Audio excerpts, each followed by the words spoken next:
Yo, what's going on, guys? It's your boy. Welcome back to another video. So today I'm going to be talking to you guys about Guardians of the Galaxy Volume 3. This video right here is actually kind of a part 2 of a sense to a video that I made last week. Last week I made a video talking about each of the Guardians and what their likelihood of them dying is. Today I'm going to be doing kind of something like that, but instead just how I think they're going to end this movie, where they're going to be in the future of the MCU and stuff like that. So to get right into it, I want to go ahead and say this. This is the last Guardians of the Galaxy movie, but I do not believe that this is the last movie where we will see these characters. Obviously, there are some of them where this is probably their last movie, but I definitely think that it's unlike Marvel to end this movie without there being some kind of like Guardians team of sorts. So I'm going to go ahead and start with those characters who I think are still going to be a part of a Guardians of the Galaxy type team. I don't think they're going to call themselves the Guardians of the Galaxy anymore because they're going to want to differentiate from this trilogy to a future trilogy if they end up having another trilogy. But the characters that I think are still going to be a part of the team who will go out and kind of do like saving people from distress calls like they were at the beginning of Infinity War and stuff like that. So this team I think will most likely consist of Mantis as kind of like a leader figure of it. Nebula, if she lives through this movie. I said in my last video that I think she's a good character to die. I'm not going to get into it here, but I do think that there's a good chance she dies in this movie. But if she doesn't, it makes perfect sense for her to stay on this team.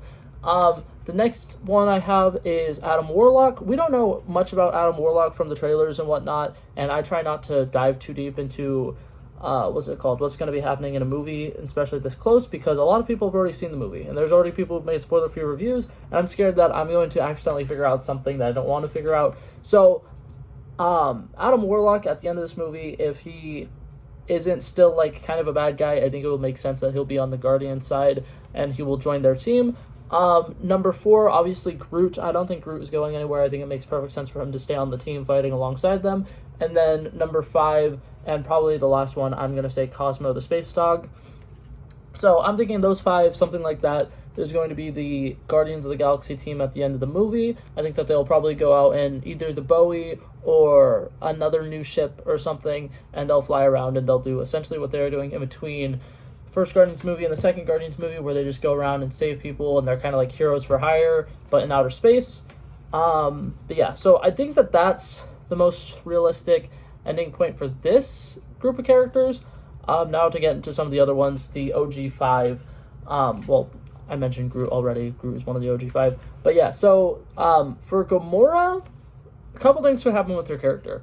One, I don't see it happening, but she could be killed off in this movie as a way of kind of showing, like, by the end of the movie, she sacrifices herself for them because she sees them as this big family and she doesn't want one of them to have to die or something.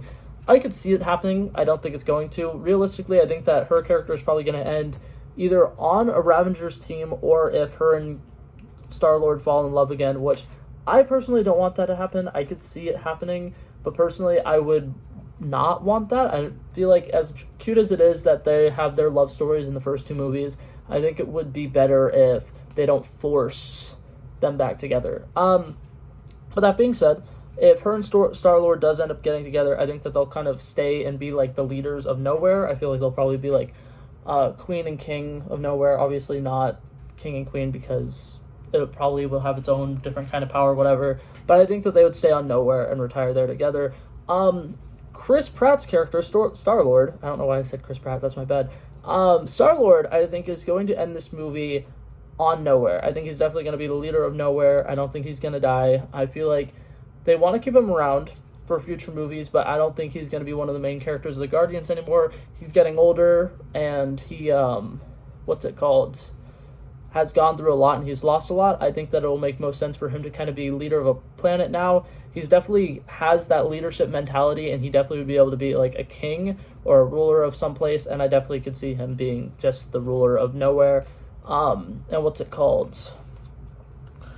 don't think he's going to die, and I've seen a couple people online, this was like weeks ago, so nowadays I'm not seeing it as much. I've seen people online say that they think he's going to end this movie by going back to Earth. I want to say that that doesn't make a lot of sense, but I can possibly see him in one of the last scenes we see of him going to Earth just to visit his mom's grave, because even though he has had kind of a symbolic saying goodbye to his mother thing, I feel like he's not really fully over it yet, and him going to see his mother's grave would be a great little touch to add into this movie towards the end of it.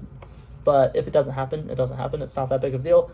Next one, Rocket Raccoon. This one's difficult because I like to think that he's going to end this movie on Half-World with Lila, and they're going to live a family life, living like kind of like a normal life that he's always kind of wanted. But that being said, I also don't think Lila is alive anymore. Part of me thinks that Lila, since we've only seen her in flashback footage, actually dies before we meet, Rocket and Guardians of the Galaxy Volume 1. So I'm not entirely sure what Rocket's going to be up to. If Lila's alive, I think him and Lila are going to stay on Half-World and kind of like help the people there if they've been like through torment or torture or anything like that. And they're just going to live a normal life there. Kind of like how Steve at the end of Endgame has his happy ending with Peggy. I imagine Rocket would have an ending like that. If not, if Lila is dead and there is no Lila, I think that he could also just join the Guardians of the Galaxy team and stay with Groot, because that would also make sense that he would just stay with Groot. Okay, and now, sorry for that little pause, I just realized that was like really awkward. Anyways, so now we got a couple people left. Kraglin, I think Kraglin is going to die halfway through the movie. I think that something that's really important in superhero movies like this is you need to have the villain kill somebody kind of early on, so you get kind of a like general scope of like how big the stakes are and how powerful the villain is. So I wouldn't be surprised if Kraglin is killed off relatively early on into this movie. And and that can kind of set off the stakes of everything. If not, I guess he could potentially be one of the one of the Guardians of the Galaxy team. I don't think it makes as much sense. If he lives through this movie, he'll probably just join the Ravengers, because we're seeing a lot of the old Ravenger leaders, like Sylvester Stallone's character and a couple of other people, and I could see him totally just joining them and being a regular Ravenger again.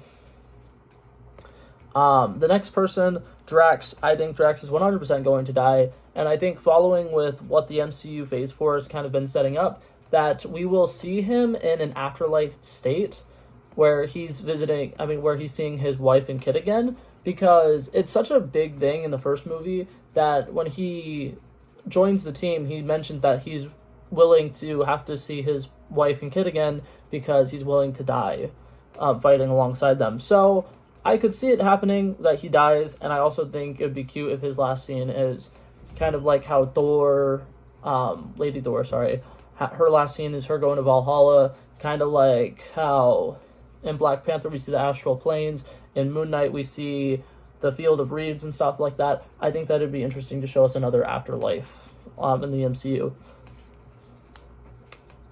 Did I get to everybody? I think I got to everybody. Was that everybody? I'm going to look back at this while I'm editing and probably realize I missed somebody, but I'm pretty sure that was it for this video, guys. Hopefully you guys enjoyed it. I'll see you guys in the next one. Peace out.